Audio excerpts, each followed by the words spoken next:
Hello, distinguished viewers, and welcome back to a brand new 2019 installment of White Lives Matter. And we're going to start off with the very in general subject of white fragility. I deal with it a lot. I'm sure a lot of people that also deal with it a lot as well. Last year, I believe over the very long time that this series was on hiatus, I encountered something that I never thought that I would see as an adult. That one of those many myths that racism is over when it's not. I made a grown white man cry just because I criticized him on his behavior. And this was on a professional standpoint. I don't feel like I said anything that deserved that kind of reaction. But I also didn't want to say it in front of everyone, which is a kind of a different story. But my boss insisted. So that was pretty much the end result of it, was that, and then going into a tangent later on, away from everyone, about basically trying to justify the behavior that I was criticizing. Now, this behavior was by no means life-threatening or intimidating or violent. This behavior was very, I guess I would say normal in terms of level of harmfulness. It was not maximally harmful. It was just regular cis able-bodied white dude annoying. I believe it's called Chad. Cisgendered, a chald. Cis, white, able-bodied dude. But I think H is supposed to be in there somewhere, but now you know what that means. Y'all are probably more well-versed on the slang than I am. If you've heard the term, you already know what I'm talking about. If you haven't heard the term, look it up, I guess, because you shouldn't quote me on what I just said because I've only heard it once. But I like it, and it's very to the point, and acronyms are cute all the time. If that's what that is. My grammar and meaning of words have been jumbled because I don't use a whole lot of words. I do a podcast, I don't use a whole lot of words. And since this encounter is so new to me, it happened to me after the age of 25, I was very shocked. I did not want that reaction to happen. I certainly didn't want that reaction to happen in front of a group. But it was definitely one of those experiences that needed to happen because it explains a lot of what I see, on a daily basis. The long tail of mediocre white men. And something that I've learned since I've also been here, something I've learned within the past year, of the specified attitudes of mediocre white men. Of course, I've seen a lot of things on the internet. I've been on the internet since, I'm going to give myself some credit and say the mid to late 90s. I've been on the internet for a long time, and I've seen a lot of shit. I was on the internet back before it was as adulterated and capitalized and monetized as it is now. So everything just ran rampant everywhere, and I'm very thankful to be a part of that time. Because I feel like I learned a lot from the internet that, unfortunately, a lot of people after my time, or after whatever certain amount of time, won't be able to learn because the internet is so bogged down.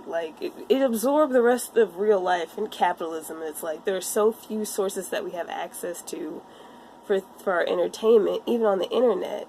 And it's become monopolized, which is also an entirely different subject that makes me very sad. But back on this, I am mostly talking about this, somewhat because of that, but mostly because I recently went through my comments, because YouTube has long since changed its layout, and it looks like it's changed its layout 1,000 times before I got back into it. And now there's the beta studio versus the classic studio. I'm sure y'all are also familiar with that. And a lot of my comments were hidden, which is one of many YouTube's modern issues. And I went through comments that were 2 years old from my first few White Lives Matter videos. And of course, Those comments will never see the light of day. And I'm not monetized, so it doesn't hurt me to turn my ratings off, so people can't judge my content beforehand. They actually have to watch some of it to make a comment.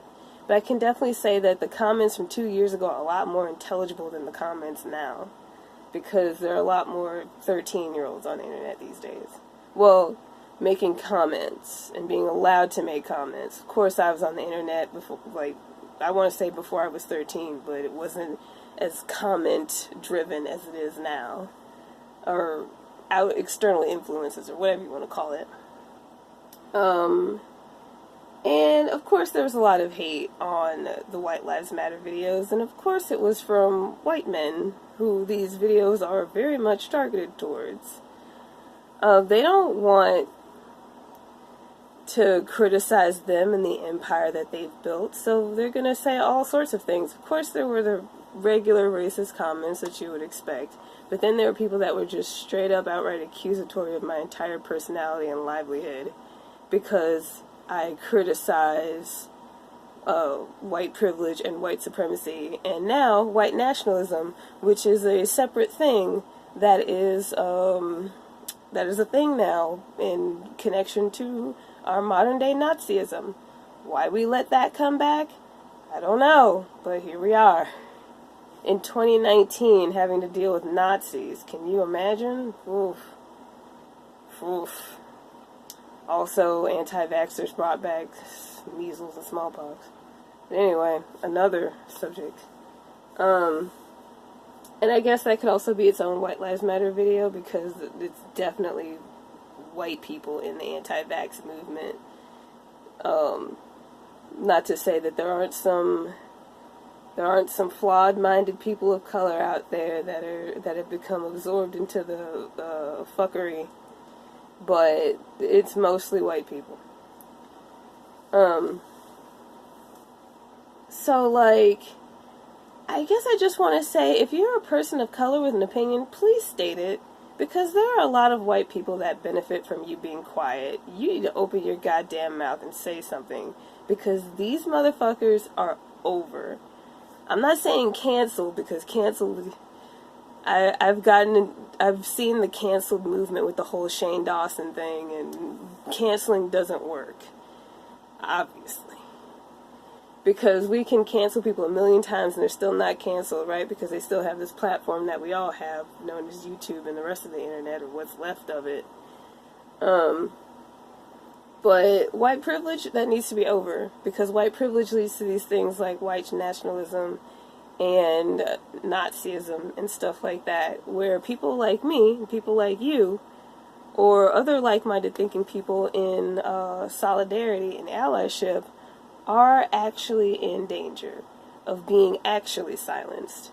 Something that white male fragility doesn't understand, or male fragility in general. I've come across some fragile-ass men of color.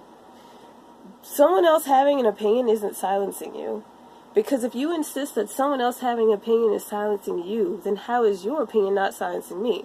But you're okay with that because of your own fragility, and you don't want to hear. You just want to hear you and the people that agree with you. Well, I'm here to tell you that that ain't what the real world is, and if you don't like it, cancel your internet service, because shit ain't real. So, I'm going to keep this less than 10 minutes. I'm so glad this timer's here. And I can't just say people of color. I also have to say anybody who is woman identified. Please, by all means, don't continue to let our society built off of toxic masculinity and male supremacy and white supremacy continue to ruin this country. We've seen enough. We have enough deaths. We have enough children that have been detained and will forever be scarred. We have enough blood and genocide. We have enough war, but we don't have enough food. And these are all problems that we can solve when we get rid of these motherfuckers ruining our lives. And I said I was going to keep this less than 10 minutes. So, welcome back to White Lives Matter. I hope you all take care of yourselves and each other. And see thine later, distinguished guests. Thank you so much for watching.